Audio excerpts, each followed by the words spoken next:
So finally packing ಎಲ್ಲ ಶುರು ಆಯಿತು.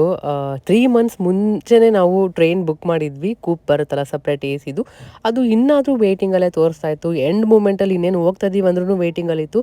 ಸರಿ ಅಂದ್ಬಿಟ್ಟು ಮತ್ತೆ ಫ್ಲೈಟ್ ಬುಕ್ ಮಾಡ್ಕೊಂಡು ಹೋದ್ವಿ. ಡಬಲ್ ಖರ್ಚಾಯಿತು. ಏನು ಮಾಡೋಕ್ಕಾಗಲ್ಲ, ಟ್ರಿಪ್ ಹೋಗ್ತಾ ಇದೀವಿ, ಒಂದ್ಸರಿ ಎಕ್ಸ್ಪೀರಿಯನ್ಸ್ ಮಾಡಬೇಕೆಲ್ಲ ಅಂತಂದ್ರು. ಯಾವುದಕ್ಕೂ ರೆಡಿ ಇರಬೇಕು.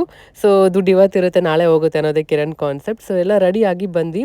ಫುಲ್ ಟಯರ್ಡ್ ಆಗಿಬಿಟ್ಟಿತ್ತು, ಲಾಂಗ್ ಜರ್ನಿ ಆಗಿತ್ತು. ಸೊ ಹಾಗಾಗಿ ಏನಾಗಿ ಫಸ್ಟ್ ಸ್ನಾನ ಮಾಡಿಸ್ಬಿಟ್ಟೆ, ನಾನು ಕೂಡ ರೆಡಿ ಆದೆ. ಹಾಗೆ ಅವಳಿಗೆ ನಾನು ಯೂಸ್ ಮಾಡೋಂಥ ಡೈಪರ್ ಬಂದು ಲವ್ಲ್ಯಾಪರ ಸುಪ್ರೀಂ ಪ್ಯಾಂಟ್ಸ್. ಇದು ತುಂಬಾ ಸಾಫ್ಟ್ ಆಗಿರುತ್ತೆ, ಅದೇ ನಂಗೆ ತುಂಬ ಇಷ್ಟ ಆಗೋದು. ಎಲಾಸ್ಟಿಕ್ ಇರುತ್ತೆ ಮತ್ತು ಲೀಕೇಜ್ ಆಗೋದಿಲ್ಲ ಮತ್ತು ಡ್ರೈ ಆಗಿರುತ್ತೆ. 12 ಅವರ್ಸ್ವರೆಗೂ ಮಕ್ಕಳು ಆರಾಮಾಗಿ ಕಂಫರ್ಟಬಲ್ ಆಗಿರ್ತಾರೆ. ಡ್ರೈ ಇರೋದ್ರಿಂದ ಅವ್ರಿಗೂ ಯಾವ ಥರ ರ್ಯಾಷಸ್ ಆಗುತ್ತೆ ಅನ್ನೋ ಟೆನ್ಷನ್ ಇರೋದಿಲ್ಲ. ನಾನು ತರಿಸಿರೋದು ಲಾರ್ಜ್ ಸೈಜಲ್ಲಿ, ಅದರಲ್ಲಿ ಬಂದು 62 ಪ್ಯಾಂಟ್ಸ್ ಬರುತ್ತೆ. ಸೊ ಟ್ರಾವೆಲಿಂಗ್ ಟೈಮಲ್ಲಿ ನನಗಂತೂ ತುಂಬಾ ಹೆಲ್ಪ್ ಮಾಡಿರುತ್ತೆ. ಸೊ ಅದೆಲ್ಲ ಮುಗಿಸ್ಕೊಂಡು ನಾವು ಊಟ ಎಲ್ಲ ಮಾಡಿದ್ವಿ. ಫುಲ್ ವೀಡಿಯೋ ನಾನು ಯೂಟ್ಯೂಬಲ್ಲಿ ಶೇರ್ ಮಾಡಿರ್ತೀನಿ. ಈ ವಿಡಿಯೋ ಇಷ್ಟ ಆದರೆ ಲೈಕ್ ಮಾಡಿ.